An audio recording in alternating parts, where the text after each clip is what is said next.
काफी लोग कह रहे थे कि मैं एक ई से का एनीमे लेकर आऊं, तो मैंने तुम लोग की बात सुन ली है और अब फाइनली मैं एक ई से का एनीमे लेकर आ चुका हूं। साथ में इस एनीमे के अंदर रीइंकार्नेशन भी है, इसलिए मजा अब डबल हो गया है। तो अब बिना टाइम वेस्ट करे हम लोग एपिसोड 1 को शुरू करते हैं। एपिसोड 1 में हम लोग अब देखते हैं कि हमारे मेन कैरेक्टर रीइंकार्नेट होने के बाद अब नई दुनिया में उठता है। उठने के बाद वो देखता है कि टेबल पर 2 किताब पड़ी थी, जिसके बाद वो बाहर आकर नजारे देखने लगता है। तभी अब वो अपने वाटर एलिमेंट को यूज करता है, जिसकी वजह से अब उसके हाथ से अब पानी निकलने लगता है।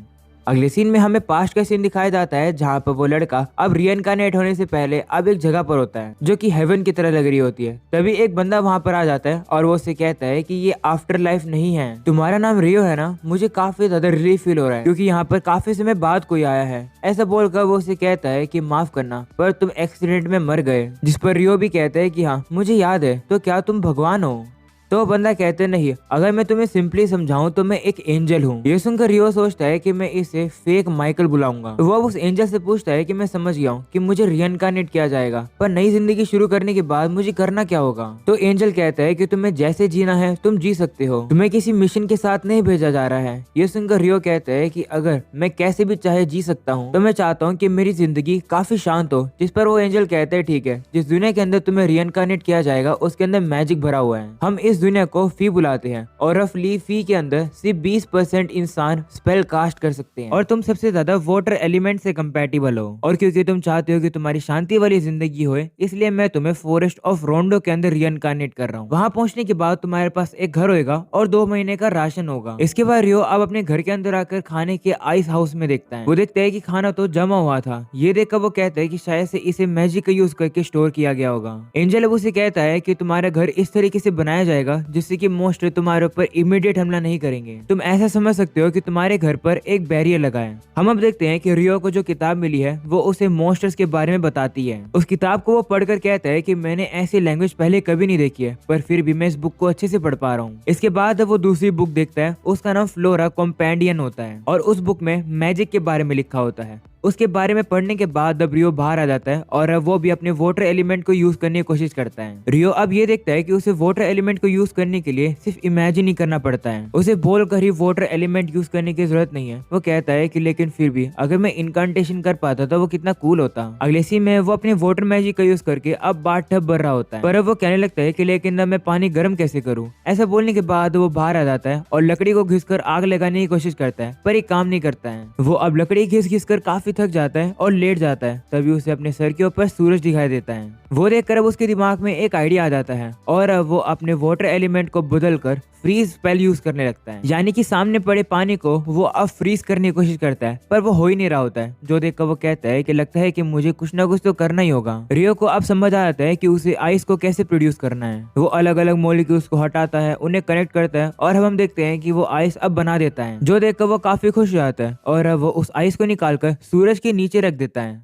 जिससे कि एक मैग्नीफाइंग ग्लास जैसी चीज बन जाती है। और अब वो उसी आग का यूज करके नीचे लकड़ी में आग लगा देता है। लकड़ी में आग लगाने के बाद अब वो उससे पानी को भी गर्म कर लेता है और अब वो काफी ज्यादा खुश रहता है और कहता है कि मेरा पहला दिन तो काफी प्रोडक्टिव गया। वो अब सोचता है कि शायद से मैं अपने हाथ से गर्म पानी भी निकाल पाऊंगा, बिल्कुल वैसे जैसे मैंने आइस को बनाया। मैजिक तो सही में जिंदगी को ईजी कर देता है। चलो अभी के लिए मैं सो जाता हूँ, कल मुझे काफी सारी चीजें करनी है। ऐसा बोलकर अब वो सो जाता है और अब अगली सुबह उठकर अब वो खाना खाने लगता है। वो कहने लगता है कि एंजल ने मेरे लिए 2 महीने का खाना तैयार किया है, तो इसका मतलब है कि जब मेरी सप्लाईज तैयार हो जाएंगी तो मुझे खुद से हंटिंग करने के लिए जाना पड़ेगा, क्योंकि मेरा खाना इतने समय तक नहीं चलेगा। वो अब कहता है कि मुझे बैरियर के बाहर निकलना पड़ेगा खाना ढूंढने के लिए, पर अगर मैं बैरियर से बाहर निकलूंगा तो मॉन्स्टर्स मेरे ऊपर हमला कर देंगे। मेरे पास बस एक नाइफ है, मुझे नहीं लगता कि इतना काफी होगा, इसलिए लगता है कि मुझे कुछ अटैक मैजिक सीखने होंगे।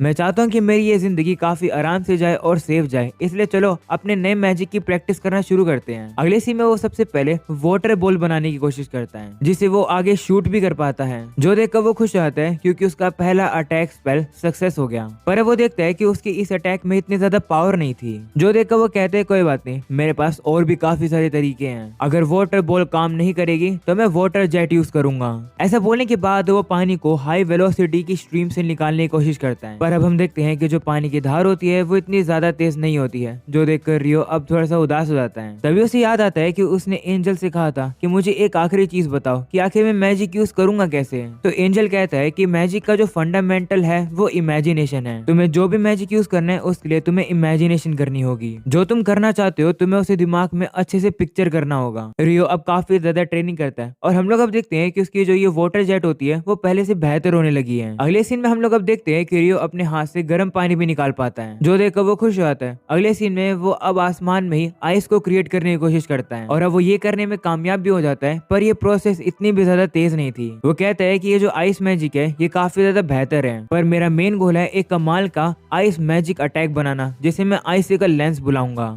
रियो अब आइसिकल लेंस को यूज करने की कोशिश करता है, जिसमें वो उस आइस को शूट करता है, पर वो आइस तो ज्यादा दूर जाती नहीं है, जो देखकर वो कहता है कि शायद से इसे वाटर की तरफ फेंकना थोड़ा सा मुश्किल है। इसे यूज करना भी काफी ज्यादा मुश्किल है और इसकी रेंज भी काफी लिमिटेड है। मुझे नहीं लगता कि मुझे लड़ते समय इसे यूज करना चाहिए, पर कोई बात नहीं, प्रैक्टिस एक बंदे को परफेक्ट बनाती है। मैं काफी प्रैक्टिस करूंगा इस चीज की। अगले सीन में हम लोग अब देखते हैं कि रियो अपने सभी मैजिक्स की काफी ज्यादा ट्रेनिंग करता है और अब वो सभी मैजिक को मास्टर कर लेता है। काफी ट्रेनिंग करने के बाद अब उसका माना खत्म हो जाता है। उसे अब लगने लगता है कि वो बेहोश हो जाएगा, पर अब फिर भी रियो हार नहीं मानता है। वो अब काफी समय तक ट्रेनिंग करता है और अब वो आइसिकल लेंस को यूज करता है। वो उस आइस के टुकड़े को ज्यादा दूर तो नहीं फेंक पाता है, पर वो उसे तुरंत ही बना पाता है, जो कि पहले से तो बेहतर ही है। अगले सीन में वो अब एक डंडे को तैयार करता है, उस पे वो चाकू लगा लेता है और साथ में वो उस पर आइस भी लगा लेता है, जिससे कि वो टूटे नहीं। इसके बाद रियो अब बहरे के बाहर चले जाता है हंटिंग करने के लिए। हंटिंग करने के लिए वो अब काफी दूर तक आ जाता है और अब नदी किनारे उसे क्वार्ट्ज मिल जाता है, जिसे देखकर वो खुश हो जाता है, क्योंकि वो उसे पत्थर के साथ घिसकर आग जला सकता है। उसे अब सूरज के ऊपर डिपेंड होने की जरूरत नहीं है। वो अब कहता है कि चलो मैं भी के लिए थोड़े बहुत हर्ब्स इकट्ठा करता हूँ, फिर मैं घर चले जाऊंगा। ऐसा बोलकर अब वो हर्ब्स को कलेक्ट करने वाला होता है, पर तभी उसके सामने एक लेसर बोर आ जाता है, जो देखकर रियो घबरा जाता है। दूसरी तरफ वो बोर भी अब काफी तेजी से उसके ऊपर हमला करने के लिए आगे आता है। ये देखकर रियो अब घबरा जाता है। उसे याद आता है कि किस तरीके से उसका एक्सीडेंट हुआ था,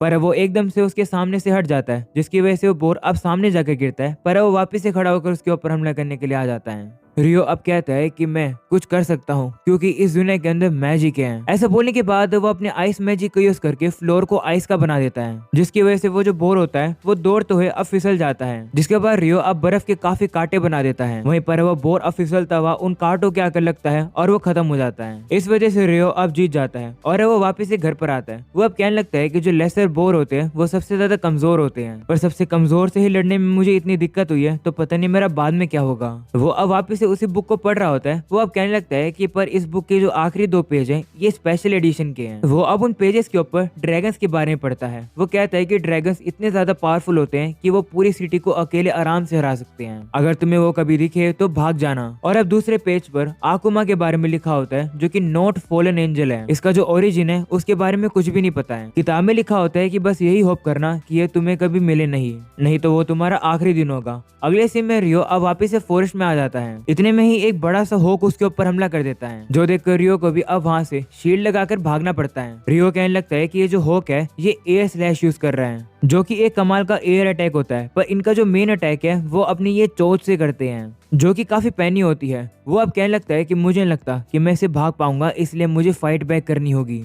वो अब उसे लड़ने के लिए तैयार हो जाता है। वो अब उसके ऊपर काफी सारी आइस से हमला करता है, पर वो होक अब सारे अटैक को डॉज करके करीब आ जाता है। तभी रियो अपने ऊपर एक आइस की शील्ड लगा लेता है, जिसकी वजह से वो होक अब उसे टकराकर नीचे गिर जाता है। पर अब वो जो होक होता है वो अब वापस से आसमान में उड़ जाता है। रियो भी अब देखता है कि उसके हमले की वजह से इसकी एक आंख फूट गई, जिसके बाद अब वो होक वहां से चला जाता है। ये देखकर रियो काफी ज्यादा रिलैक्स हो जाता है और वो नीचे गिरता है और कहता है कि मैं तो एक आरामदायक जिंदगी चाहता था, पर ये तो कुछ और ही हो रहा है। अगले सीन में रियो अब कहता है कि उस होक से बचने के लिए मैं अपने घर का डायरेक्शन ही भटक गया।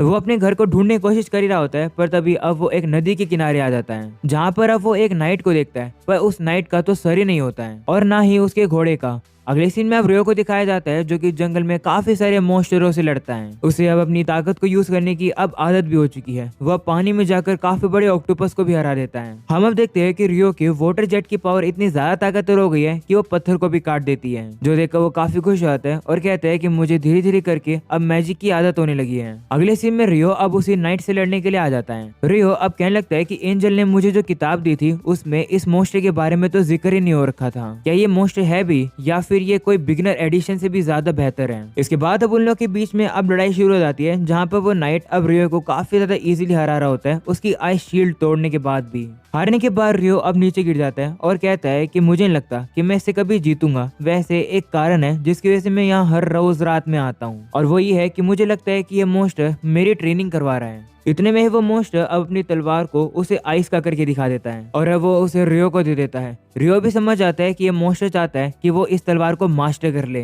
तो रियो भी अब इस तलवार को ले लेता है, जिसके बाद वो नाइट वहां से चला जाता है। अगले सीन में रियो अब देखता है कि जो होक था वो अब इवोल्व हो चुका है और अब वो उसके ऊपर हमला कर देता है। रियो भी अब अपने मैजिक को इतना ज्यादा मास्टर कर चुका है कि वो एक ही बारी में 5 लेयर लगा लेता है आइस वॉल की। पर वो होक का अटैक इतना ज्यादा पावरफुल होता है कि वो रियो की सभी शील्ड को तोड़ देता है, जिसके बाद वो उसके पीछे पड़ जाता है। रियो इस बार अब 10 लेयर वाली शील्ड लगाता है, पर वो होक उसे भी काफी ज्यादा इजीली तोड़ देता है, जो देखकर रियो अब आइसिकल लेंस यूज करता है, पर वो होक उसे डॉज कर लेता है। वो होक अब एक काफी तेज आवाज निकालता है, जिसकी वजह से रियो की शील्ड भी टूट जाती है। ये देखकर रियो हैरान हो जाता है और कहता है कि आखिर इसने ये कैसे किया। वो होक अब उसके ऊपर अब एक लाइटनिंग का भी हमला करता है, जिससे रियो जल्दी से डॉज करता है। तभी वो होक उसके ऊपर अपने पैरों से हमले करने लगता है। दूसरी तरफ रियो भी अपने तलवार निकाल कर उससे लड़ रहा होता है, और अब वो होक अब जैसे उसकी तरफ आ रहा होता है, इतने में रियो छलांग लगाकर उसके ऊपर वो तलवार मार देता है, जिससे कि अब वो इस फाइट को जीत जाता है। अगले सीन में हम लोग अब देखते हैं कि वो होक नीचे गिरा हुआ था।